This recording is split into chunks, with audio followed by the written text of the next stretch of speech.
సంతానలేమితో బాధపడుతున్నారా? 899 రూపాయలకే fertility assessment package. వివరాలకి సంప్రదించండి.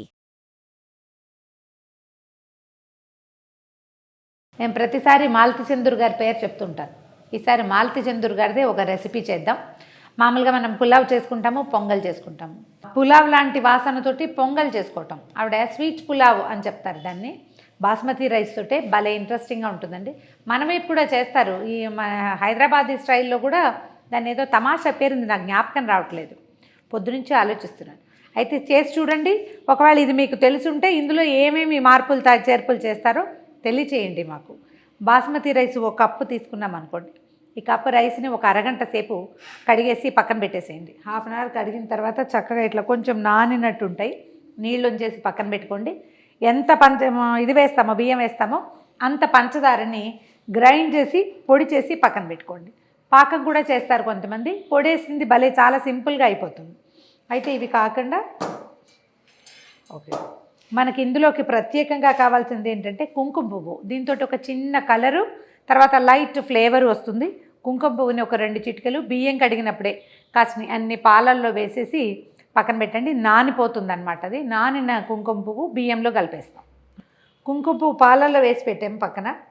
ఇప్పుడు ఏం చేద్దామంటే ఒక మందపాటి పాత్ర పెట్టుకోండి. మనం ఎందులో ఈ అన్నం వండేసుకుంటామో ఆ పాత్ర, కుక్కర్ అయినా పెట్టుకోవచ్చు, కొంచెం వెడల్పుగా ఉంటే ఈజీగా ఉంటుంది అంతే. అయితే పెట్టడము జీడిపప్పు, కిస్మిస్లు, తర్వాత ఏమో మన బాదం పప్పులు, చారపప్పు ఉంటే అవి, తర్వాత పిస్తాలు కూడా సన్న ముక్కలు చేసి వేయించేసుకోండి. కొంచెం నెయ్యి మాత్రం బాగానే పడుతుందండి.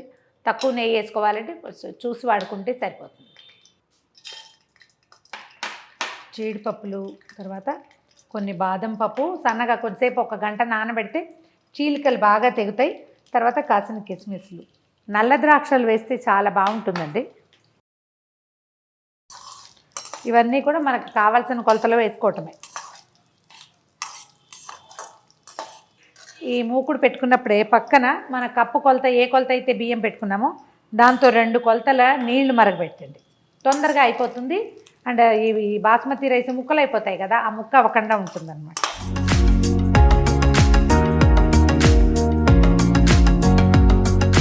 నెయ్యి ఎక్కువే పెట్టుకున్నాం కదా, దీంట్లో ఒక 4 మిరియాలు. ఆవిడైతే తెల్ల మిరియాలు చెప్తారండి. తెల్ల మిరియాలు నాకు ఎక్కడా దొరకలేదు. మరి అది పాత పుస్తకం, అప్పుడు దొరికేవో ఏమిటో. ఎవరైనా తెల్ల మిరియాలు దొరికితే అవి ట్రై చేయండి. 4 మిరియాలు, తర్వాత ఒక 3 లవంగాలు, 3 ఏలక్కాయలు, కొంచెం దాల్చిన చెక్క. ఈ మసాలా దినుసుల వల్లే దీనికి పులావ్ పేరు వచ్చింది. ఆ వాసన కూడా వస్తుంటుందన్నమాట. మిరియాలు వేగాక ఏలకులు, లవంగాలు, దాల్చిన చెక్క నేను 3 4 వేసాను చూడండి, తక్కువే, కొన్ని వేసుకుంటాం. మసాలా దినుసులు వేగంగానే ఈ బియ్యాన్ని ఇందులో పోసేసి వేయించుకోవాలి.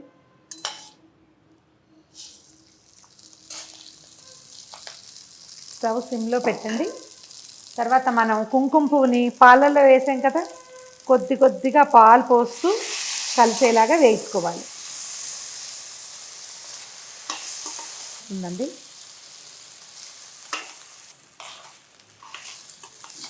అయితే ఈ కదిపేటప్పుడు టపటపలాడించద్దు. ఈ గింజలు విరిగిపోకుండా మాత్రం చూసుకోండి. బియ్యపు దానాలు విరగకూడదన్నమాట. వేగనివ్వండి. నెయ్యి అంతా దీనికి వాసన పట్టేదాకా పక్కన స్టవ్ సిమ్లో పెట్టుకోండి. ఇది తొందరగానే అయిపోతుంది. మనం పాయసము, పొంగలి చేసినట్టు ఇంత చేయం. ఇది ఒక చిన్న సైడ్ డిష్గా చేస్తారనమాట. ఈ పంజాబీస్ బైశాఖి అనేది ఏదో పండగ చేస్తారండి. అప్పుడు ఆడపిల్లలు ఇంటికి వస్తే ఇది చేస్తారట, ఈ స్వీటు. ఆవిడ రాసేరు ఆ పుస్తకంలో. బియ్యం వేగిపోగానే పక్కనే మరగడానికి పెట్టాం కదా నీళ్ళని, అలాగా ఇందులో పోసేది. ఒకవేళ కుంకుమ పువ్వు లేకపోతే ఎలా అని ఆలోచించకండి. కావాలంటే కొంచెం ఫుడ్ కలర్ వేసుకోవచ్చు. క్యారెట్ జ్యూసు అలాంటివి వేసినా కూడా కలర్ వస్తుంది. ఇవి చాలా నీళ్లు పోయకూడదు అంటారండి. కొద్దిగా ఆవిడ ఏమని చెప్తారంటే, ఈ బియ్యం ఎన్ని ఉన్నాయో దాని మీద 1 ఇంచు ఎక్కువ వస్తే సరిపోతుంది. ఇది కొంచెం పదునుగా ఉండాలి, అంటే మెత్తగా అయిపోకూడదు అనమాట. చిన్న పదును ఉండాలని చెప్తారు. కాకపోతే ఇంత వెడల్పాటి పాత్ర కాబట్టి మనం 1కి 2 పోసుకుంటున్నాం, కానీ కొంచెం తగ్గించి పోసుకోండి. మీడియం ఫ్లేమ్ మీద దీన్ని ఉడకనిద్దాం. మూత పెట్టేద్దాము.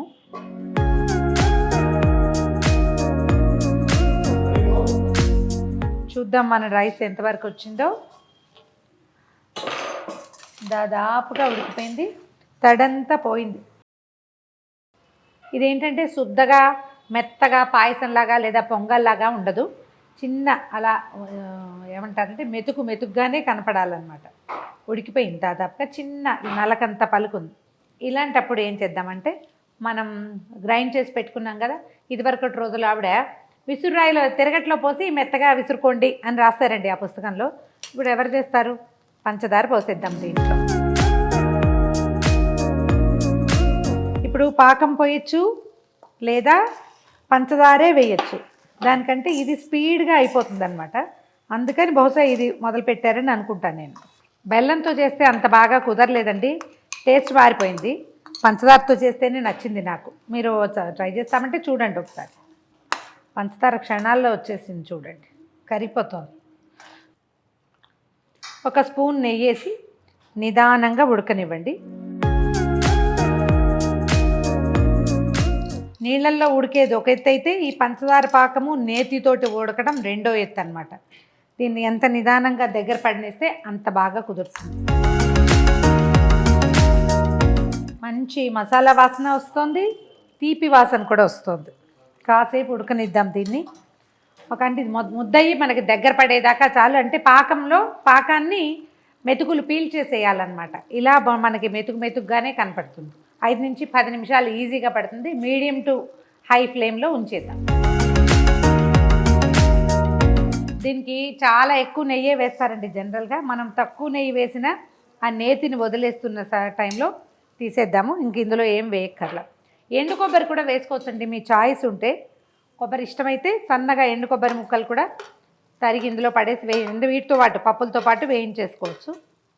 కేసరి బాత్ అంటారు, నాకు అది గుర్తే రాలేదు. ఈ ప్రాంతాల్లో కూడా చేస్తారు, మన వైపు కూడా. స్టవ్ ఆపేస్తాను. చివరిగా ఒక్క చిటికెడు ఏలక పొడి వేస్తాను, కొంచెమే వేస్తాను ఎందుకంటే మనం ఆల్రెడీ మసాలా దినుసులు వేసాం కదా. ఒక స్పూను నెయ్యి వేసి దించేద్దాం. ఇది ఊరికే అలవాటుని బట్టి అండి, సిగ్నేచర్, అందుకంటే ఏం లేదు.